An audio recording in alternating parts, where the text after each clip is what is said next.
Orientação da criança, capítulo 62. Comer para viver. Deus determinou as tendências naturais. Nossas tendências e nossos apetites naturais foram divinamente providos e, ao serem dados ao ser humano, eram puros e santos. Era o plano de Deus que a razão governasse os apetites e que eles servissem para a nossa felicidade. E quando eles são regulados e controlados por uma razão santificada, são santidade ao Senhor. O objetivo da solicitude divina. A educação dos israelitas incluía todos os seus hábitos de vida. Tudo que dizia respeito a seu bem-estar foi objeto da solicitude divina e constituiu o assunto da divina legislação. Mesmo na provisão de seu alimento, Deus procurou seu maior benefício. O maná com que ele os alimentava no deserto era para promover força física, mental e moral. Apesar das dificuldades de sua vida no deserto, não havia uma única pessoa fraca em alguma de suas tribos, formado do alimento que comemos. Nosso corpo é formado pela comida que ingerimos. Há constante desgaste dos tecidos do corpo. Todo movimento de qualquer ordem implica um desgaste, o qual é reparado por meio do alimento. Cada órgão do corpo requer sua parte de nutrição. O cérebro deve ser abastecido com sua porção. Os ossos, os músculos e os nervos exigem sua porção também. Maravilhoso é o processo que transforma a comida em sangue e se serve desse sangue para restaurar as várias partes do organismo. Esse processo está prosseguindo continuamente, suprindo a vida e a força a cada nervo, cada músculo e tecido. Começar com a alimentação correta do bebê. A importância de habituar bem as crianças quanto a um regime alimentar saudável quase nunca deve ser superestimada. As crianças devem aprender que têm de comer para viver e não viver para comer. Esses hábitos devem começar a ser desenvolvidos na criança enquanto ainda é de colo. Ela só deve comer em intervalos regulares e menos frequentemente à medida que vai tendo mais idade. Não convém dar-lhes doces ou comidas de adulto que ela é incapaz de digerir.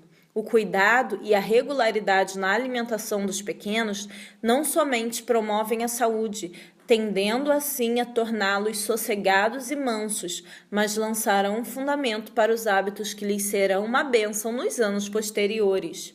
Educar os gostos e o apetite. Ao saírem, as crianças da primeira infância, deve-se exercer grande cuidado em lhes educar os gostos e o apetite.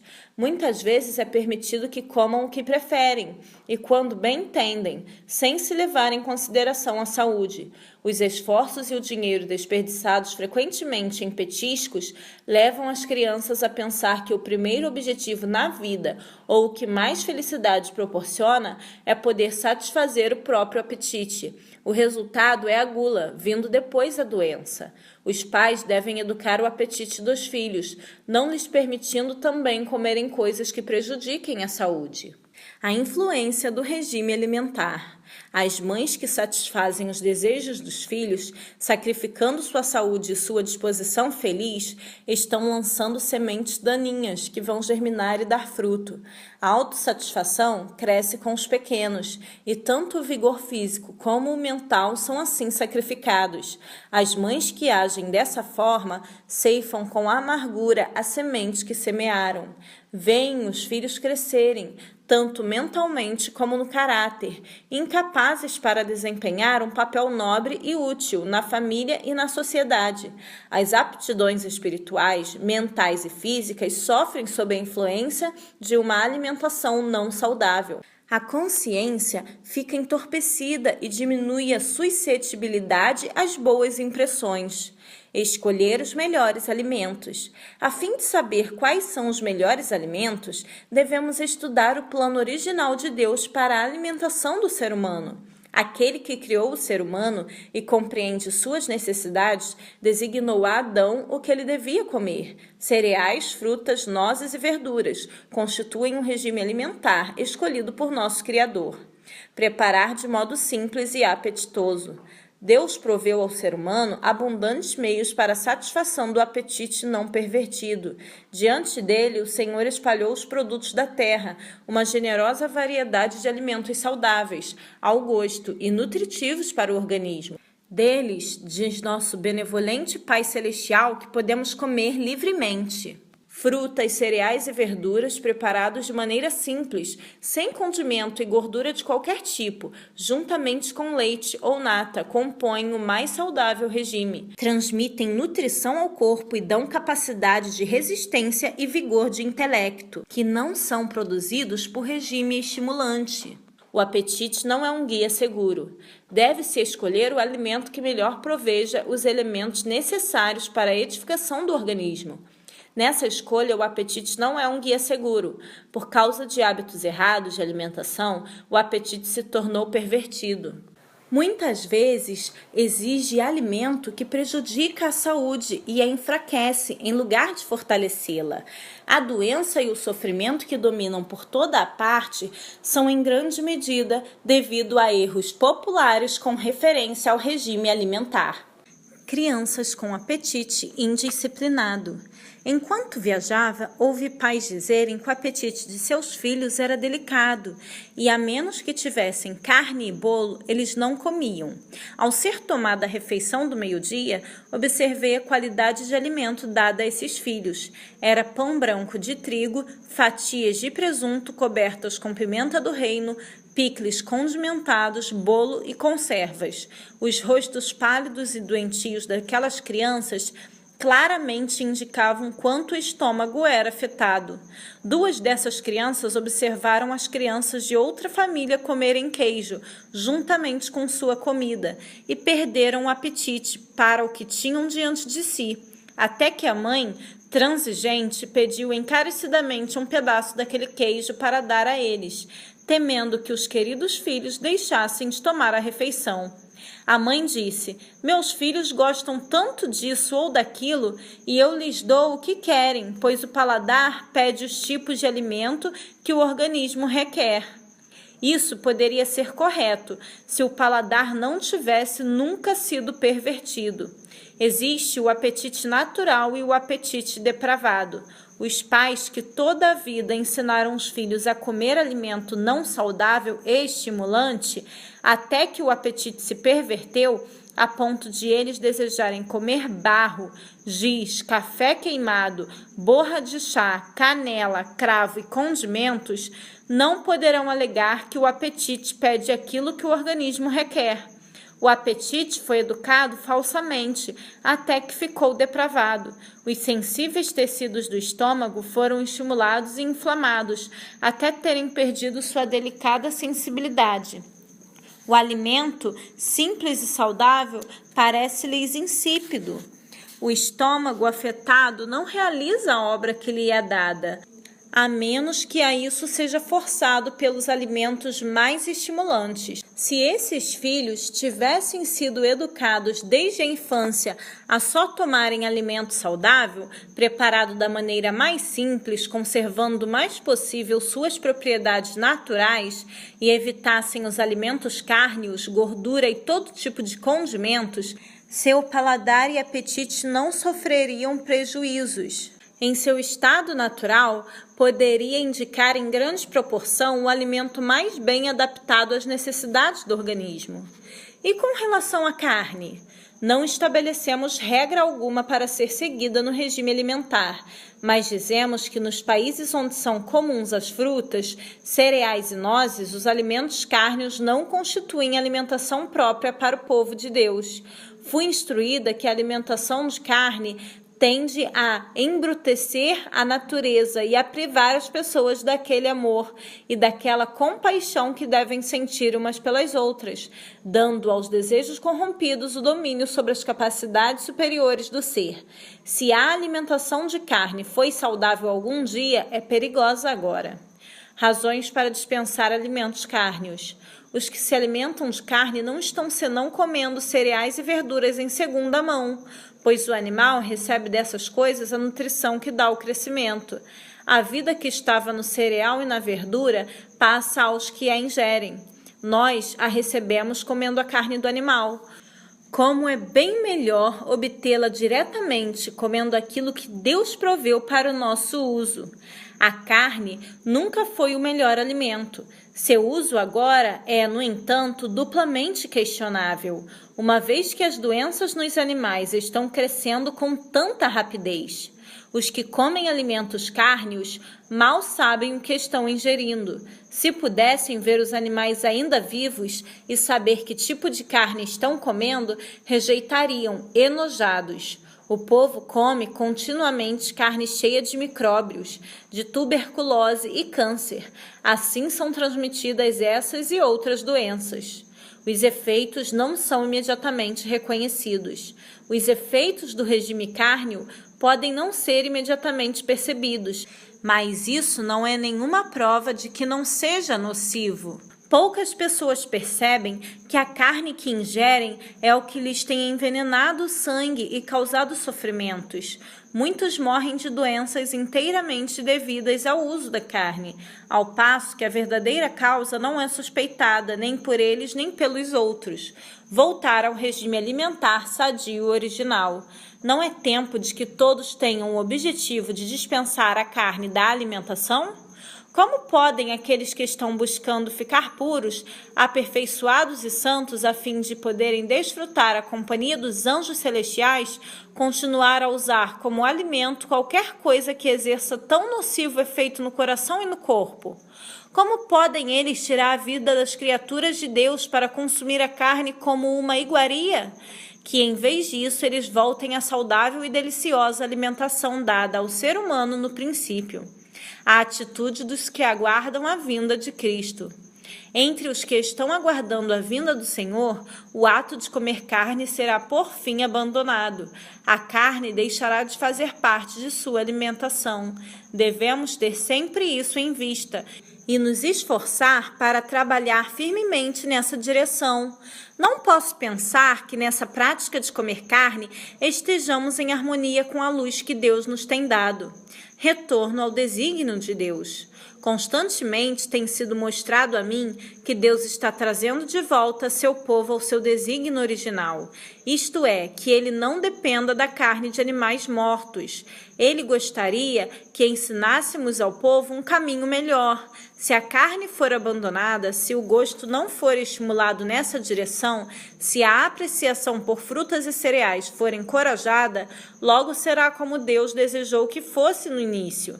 Nenhuma carne será usada por seu povo. Instrução sobre a mudança de regime alimentar. É um erro supor que a força muscular depende do uso de alimento animal. As necessidades do organismo podem ser mais bem supridas e mais vigorosa saúde se pode desfrutar deixando de usá-lo. Os cereais com frutas, nozes e verduras contêm todas as propriedades nutritivas necessárias para formar um bom sangue. Esses elementos não são tão bem ou tão plenamente supridos pelo regime cárneo. Se o uso de carne tivesse sido essencial à saúde e à força, o alimento animal haveria sido incluído no regime do ser humano desde o princípio. Quando se deixa de usar a carne, há muitas vezes uma sensação de fraqueza, uma falta de vigor. Muitos alegam isso como prova de que a carne é essencial, mas é devido ao fato de esse alimento ser estimulante e deixar o sangue febril e os nervos agitados que sua falta é sentida. Alguns acham tão difícil deixar de comer carne como é para o bêbado abandonar a bebida, mas se sentirão muito melhor com a mudança. Quando se abandona a carne, deve-se substituí-la com uma variedade de cereais, nozes, verduras e frutas, os quais serão tanto nutritivos quanto apetitosos. Isso é especialmente necessário no caso de pessoas fracas ou sobrecarregadas de trabalho constante. Substitutos bem preparados. Principalmente onde a carne não é o principal artigo de alimentação, cozinhar bem é um requisito essencial. Algo deve ser preparado para substituir a carne, e esses substitutos da carne devem ser bem preparados, para que ela não seja desejada. Conheço famílias que mudaram do regime cárneo para um regime pobre. Seu alimento é preparado de forma tão deficiente que o estômago não o aceita, e essas pessoas têm dito para mim que a reforma de saúde não lhes cai bem, que estão enfraquecendo. Aí está uma razão porque alguns não foram bem-sucedidos em seus esforços para simplificar a comida. Usam um regime sem nutrição, a comida é preparada sem capricho e comem continuamente a mesma coisa. Não deve haver muitos tipos de coisas na mesma refeição, mas todas as refeições não devem constar dos mesmos pratos, sem variação. A comida deve ser preparada com simplicidade, mas com tal capricho que desperte o apetite, vencendo um apetite fora do natural. As pessoas que se têm habituado a um regime muito condimentado, altamente estimulante, têm um gosto não natural e não conseguem logo apreciar o alimento simples. Levará tempo até que o gosto se torne natural e o estômago se recupere do abuso sofrido. Mas os que perseveram no uso do alimento saudável, depois de algum tempo, o acharão agradável ao paladar. Seu delicado e delicioso sabor será apreciado e será ingerido com maior satisfação do que se pode encontrar em iguarias nocivas. E o estômago, numa condição saudável, não febril nem sobrecarregado, está apto a desempenhar mais facilmente sua tarefa. Alimentação saudável não é sacrifício. Ao passo que se ensinam as crianças a dominarem o apetite e comerem segundo as leis da saúde, convém fazê-las compreender que estão privando-se apenas daquilo que lhes seria prejudicial. Rejeitam coisas nocivas por outras melhores. Que a mesa seja convidativa e atraente, sendo provida das boas coisas que Deus tão generosamente nos proporcionou. Considerar a estação, o clima, a ocupação. Nem todas as comidas saudáveis em si mesmas são igualmente adequadas às nossas necessidades em todas as circunstâncias. Deve haver cuidado na seleção do alimento. Nossa comida deve ser de acordo com a estação, o clima em que vivemos e a ocupação em que nos empregamos. Certas comidas apropriadas para uma estação ou um clima não o são para outro. Assim, há diferentes alimentos mais adequados às pessoas segundo as várias ocupações. Muitas vezes, alimentos que podem ser usados com proveito por pessoas que se empenham em intenso trabalho físico não são próprios para as de trabalho sedentário ou de intensa atividade mental. Deus nos tem dado uma ampla variedade de alimentos saudáveis e cada pessoa deve escolher dentre elas aquelas que a experiência e o são juízo demonstram ser as mais convenientes às suas próprias necessidades. Preparar o alimento com inteligência e habilidade. É pecado comer apenas para satisfazer o apetite, mas não devemos ser indiferentes quanto à qualidade da comida ou à maneira de prepará-la. Se a comida que comemos não é saborosa, o organismo não recebe tanta nutrição. O alimento deve ser cuidadosamente escolhido e preparado com inteligência e habilidade. Qualquer coisa serve para a família? Em muitas famílias, fazem-se grandes preparos para as visitas. Uma grande variedade de alimento é preparada para a mesa. Essa refeição tenta os que não estão acostumados a essa variedade extravagante de alimento. Sei do procedimento seguido por alguns dos que fazem esses preparos extras para as visitas. Em sua própria família não observam regularidade. As refeições são preparadas para atender à conveniência da esposa e mãe. A felicidade do marido e dos filhos não é estudada. Embora se faça essa ostentação para as visitas, qualquer coisa é considerada suficientemente boa para nós somente. Uma mesa contra a parede, sobre ela uma refeição fria, sem algum esforço para torná-la convidativa, é o que frequentemente se vê. Somente para nós, dizem eles, qualquer coisa serve para a família. A hora da refeição, agradável ocasião social. A hora da refeição deve ser uma oportunidade para interação e estímulo social. Tudo que possa oprimir ou irritar deve ser banido. Devem ser cultivados pensamentos de confiança, afabilidade, gratidão para com o doador de todo o bem, e a conversa será animada. Será uma torrente agradável de ideias que nos reerguerá sem que nos canse. A mesa não é um lugar em que a rebelião deve ser cultivada nos filhos, por alguma atitude imprudente seguida pelos pais. Toda a família deve comer com alegria, com gratidão, lembrando-se de que os que amam e obedecem a Deus participarão da ceia nupcial do Cordeiro no reino de Deus e de que Jesus mesmo os servirá. Regularidade nas refeições. A irregularidade na alimentação arruína a saúde dos órgãos digestivos, prejudicando a saúde em geral e a alegria. Em caso algum, as refeições devem ser irregulares. Se o almoço é feito 1 ou 2 horas antes do tempo habitual, o estômago não está preparado para a nova porção, pois não deu conta do alimento ingerido na refeição anterior e não possui força vital para o novo trabalho. Assim, o organismo é sobrecarregado. Tampouco devem as refeições ser atrasadas, 1 ou 2 horas, para se acomodarem às circunstâncias ou para se poder terminar alguma parte de trabalho. O estômago pede alimento na ocasião em que está acostumado a recebê-lo. Se passar esse tempo, diminui a vitalidade do organismo, alcançando por fim um nível tão baixo que o apetite desaparece inteiramente. Então, se o alimento é ingerido, o estômago fica impossibilitado de cuidar dele devidamente e o alimento não pode ser convertido em bom sangue. Se todos comessem em períodos regulares, não provando coisa alguma entre as refeições, estariam dispostos para se alimentar, encontrando prazer no ato de comer, o que recompensaria seu esforço. Ensinar as crianças quando, como e o que comer. As crianças geralmente não são instruídas quanto à importância de quando, como e o que devem comer.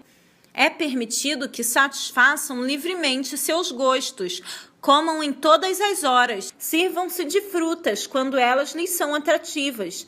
E assim, com a torta, o bolo, o pão com manteiga e doces, comidos quase que constantemente, tornam-se gulosas e sentem desconforto no estômago. Como um moinho que é continuamente conservado girando, os órgãos digestivos tornam-se enfraquecidos. As forças vitais são atraídas do cérebro para ajudar o estômago em seu trabalho excessivo, e assim as habilidades mentais são enfraquecidas. O estímulo fora do natural e o desgaste das forças vitais tornam essas crianças nervosas, impacientes diante da restrição, obstinadas e irritadiças. Dificilmente se pode confiar nelas quando estão fora do olhar dos pais. Em muitos casos, as energias morais parecem amortecidas. É difícil despertá-las para um senso da vergonhosa e triste natureza do pecado. Facilmente deslizam para os hábitos de transgressão, engano e, frequentemente, aberta mentira. Os pais lamentam essas coisas nos filhos, mas não reconhecem que foi sua própria má orientação que trouxe à tona o mal. Não viram a necessidade de restringir os apetites e os desejos dos filhos, e estes têm crescido e se fortalecido com o passar dos anos. As mães preparam com as próprias mãos e colocam diante dos filhos um alimento que vai prejudicá-los física e mentalmente. Nunca comer entre as refeições. O estômago precisa receber atenção cuidadosa. Não deve ser mantido em trabalho constante. Deem a esse maltratado e muito afetado órgão alguma paz, sossego e descanso. Depois de feita a refeição regular, deve-se permitir ao estômago um descanso de 5 horas. Nenhum alimento deve ser introduzido no estômago até a próxima refeição.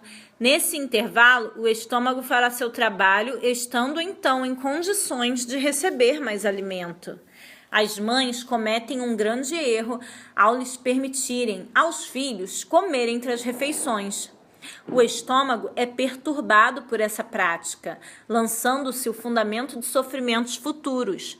Sua irritação pode ter sido causada por alimento que não é saudável, ainda indigesto. Mas a mãe acha que não consegue tirar tempo para raciocinar sobre a questão e corrigir sua administração prejudicial. Nem consegue parar para aliviar sua impaciente preocupação. Dá aos pequenos sofredores um pedaço de bolo ou alguma outra guloseima para aquietá-los, mas isso só lhes aumenta o mal.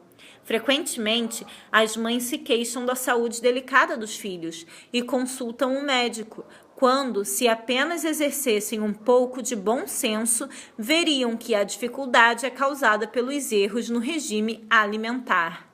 Hábito nocivo. Outro hábito prejudicial é o de tomar alimento exatamente antes de dormir. As refeições regulares podem ter sido feitas, mas devido a uma sensação de fraqueza, ingere-se mais alimento. Pela transigência, essa prática errada se torna um hábito e tantas vezes tão firmemente fixado que se julga impossível dormir sem comer. Como resultado de se jantar tarde, o processo digestivo continua através do período de repouso. Mas, se bem que o estômago trabalhe constantemente, sua função não é bem feita. O sono é perturbado mais vezes por sonhos desagradáveis. E pela manhã, a pessoa acorda sem ter descansado e com pouco apetite para a refeição matinal. Quando nos deitamos para descansar, o estômago já devia ter concluído sua tarefa, a fim de, como os demais órgãos do corpo, ter seu repouso. Para as pessoas de hábitos sedentários, comer tarde da noite é particularmente nocivo. Para essas, as desordens criadas são geralmente o começo de males que terminam em morte. O desjejum é importante. Sua filha tem um temperamento nervoso e seu regime alimentar deve ser cuidadosamente observado. Não se deve permitir que ela escolha o alimento que satisfaça seu gosto sem proporcionar a devida nutrição. Nunca deixe que ela vá de casa para a escola sem o desjejum. Não se aventure a dar asas às suas tendências nessa questão. Coloque-se inteiramente sob a direção de Deus e Ele ajudará você a harmonizar todos os seus desejos com a vontade dele. É costume e regra da sociedade tomar um desjejum leve, mas essa não é a melhor maneira de tratar o estômago. No momento do desjejum, o estômago está em melhores condições de cuidar de mais alimento do que na segunda ou na terceira refeição do dia. O hábito de tomar um desjejum insuficiente e um jantar abundante é errado. Faça de seu desjejum a refeição mais importante do dia. Prover com abundância os melhores alimentos. As crianças e os jovens não devem ser subalimentados, no mínimo que seja. Devem ter fartura de alimento saudável. Porém, isso não significa que seja conveniente colocar diante deles finos bolos e pastelarias. Eles devem ter o melhor exercício e o melhor alimento, pois estes exercem influência importante sobre a condição das capacidades mentais e da moralidade. Um regime alimentar apropriado e saudável será um dos meios pelos quais a boa digestão poderá ser preservada. Participar dessa moderação. Frequentemente, os pais cometem um erro ao dar aos filhos alimento em excesso. As crianças tratadas dessa maneira crescerão com desconforto digestivo. Há necessidade de moderação até mesmo no uso de bons alimentos. Pais, ponham diante de seus filhos a quantidade que eles devem comer. Não deixem que eles comam justamente tanto quanto tenham vontade. Pais, a menos que esse ponto seja observado, a percepção de seus filhos perderá a sensibilidade. Poderão frequentar a escola, mas serão incapazes de aprender como deviam, pois a energia que devia ir para o cérebro é usada para lidar com o alimento extra que sobrecarrega o estômago. Os pais precisam ser educados para ver que o alimento em excesso dado aos filhos os torna fracos em vez de fortes. Os pais devem escolher, não os filhos. Ensinem-lhes a negar o apetite, a serem gratos pelo regime alimentar puro e simples que Deus lhes dá. Não é conveniente permitir que eles ditem a vocês o que eles devem comer, mas vocês é que devem determinar o que é melhor para eles. É um pecado permitir que seus filhos murmurem e se queixem com relação ao alimento bom e saudável, somente porque não agrada ao apetite corrompido deles. Não permitam que a criança tenha a impressão de que, por ser seu filho, deve ser atendida e lhe deve ser permitido escolher e dirigir seu próprio caminho. Não se deve permitir que ela escolha tipos de alimentos que não lhe fazem bem. simplesmente porque gosta deles. A experiência dos pais deve exercer um poder controlador na vida dos filhos. Considerar a preferência da criança. Depende de nós individualmente decidir se nossa vida será dirigida pela mente ou pelo corpo. O jovem deve por si mesmo fazer a escolha que moldará sua vida, e não devem ser poupados esforços para levá-lo a compreender as forças com que tem de lidar e as influências que moldam o caráter e o destino. Na educação das crianças e dos jovens, deve ser ensinado que os hábitos de comer, beber e vestir, formados segundo as regras do mundo, não estão de acordo com as leis da saúde e da vida, e devem ser mantidos sob o domínio da razão e do intelecto. Não se deve permitir que a força do apetite e o poder do hábito sobrepujem as determinações da razão. Para alcançar esse objetivo, o jovem deve ter alvos e motivos mais elevados que a mera satisfação animal de comer e beber. Efeitos do apetite pervertido. Alguns não se impressionam com a necessidade de comer e beber para a glória de Deus. A transigência com o apetite os afeta em todas as relações da vida. É vista na família, na igreja, na reunião de oração e na conduta de seus filhos. É a maldição de sua vida. Impede-lhes de compreender as verdades para estes últimos dias. Vida saudável é uma obrigação pessoal. O que comemos e bebemos tem influência importante sobre nossa vida e nosso caráter, e os cristãos devem conservar os hábitos de comer e beber em conformidade com as leis da natureza. Devemos sentir nossa obrigação para com Deus nessa questão. A obediência às leis da saúde deve se tornar assunto de estudo cuidadoso, pois a ignorância voluntária nessa questão é pecado. Cada um deve sentir que é uma obrigação pessoal praticar as leis de uma vida saudável.